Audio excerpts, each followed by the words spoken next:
What up, Cowboys Nation? This is the Sports Ray. And just to remind you all, these are the same Detroit Lions that we're hoping Atlanta lost this week so they can compete for the number 2 seed in the NFC. Just a reminder that this is the team we're putting a three-score whooping on right now at this point in time. And we played at one point with 5 defensive linemen healthy and Gregory dealing with his oblique still. And that's very impressive to me. No D-Law, no Ty Crawford, no Morris Claiborne. We got J.J. Wilcox back, but still, that was extremely impressive to me. You could tell this team was uninspired in the first half. You could tell they were comfortable. They were okay with where they were at.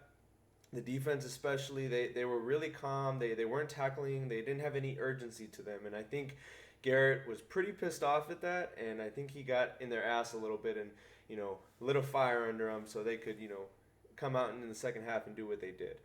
Very impressed with what they did to this Detroit Lions team. The stats don't breathe it, but people were talking about Stafford for MVP. That's out the window now. The stats, I've never seen him for MVP at all, so I wasn't, keen to that. But there's some people out there that believe that, and there's some people out there that believe, all these things about the Lions and stuff like that. Like, it's just amazing to me how good this Cowboys team's in. And watch out for this Cowboys team. I'm starting to even be like, whoa, like these guys can do whatever they want to certain teams. Like this is a playoff team. This is a strong playoff team. Like I said, they were competing for the number 2 seed, and it looks like next week if they don't step up against Aaron Rodgers, which is division, they have a chance. They could be out. So big thing for them. Bad news on the night. We leave the door open for the Redskins, but at the end of the day, we've handled them all season. But still, to be a division rival 3 times in a season would be tough. So we don't want to see them probably at any time in the playoffs, but I don't think they'll get past the first round.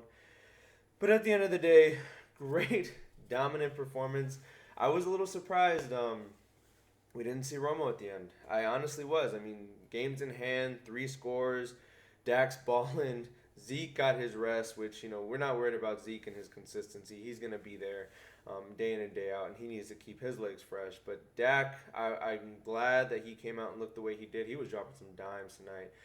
3 touchdown passes. Finally, they're not going out at the one. I've counted at least 5 different occasions on this season where he's thrown a pass and they've fallen at the one and Zeke's ran it in or he's ran it in or something like that. Mostly Zeke running it in. So in my mind, Dak has like 27, 28 touchdown passes in my mind. But, the stats don't show that. They'll show he has 23 now. And so great performance by Dak, to spread the ball around. Dez, hell of a game. That's what the Dez I remember. So I'm proud to see that. And they talk about teams hitting their stride at the right time. And it's getting kind of scary because Dallas playing in AT&T Stadium looks unbelievable.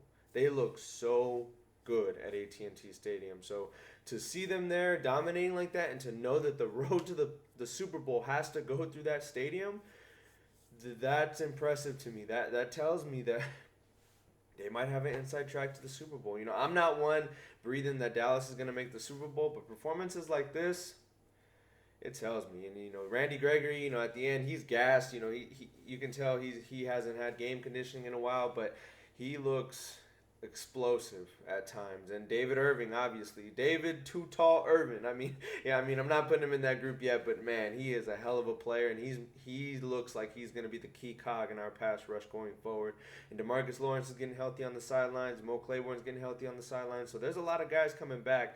A lot of guys we didn't play with tonight. We still handle this team like that. And there's a lot of guys they didn't play with either. So Theo Riddick, Darius Slay, give it to the Lions. But still, 3 scores is 3 scores. 2 players aren't going to make up 3 scores in my mind.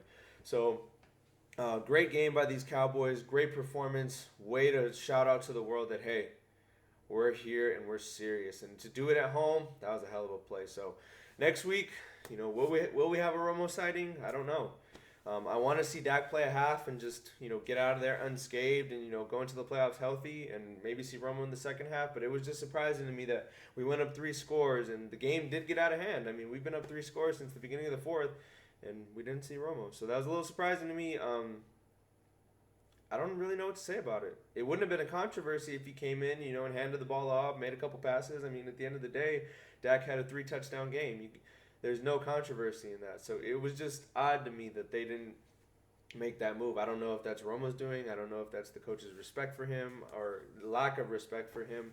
Not wanting to put him, or respect for not wanting to put him in that situation. I really don't understand it. I mean, he is a player on this team getting paid $20 million a year, so.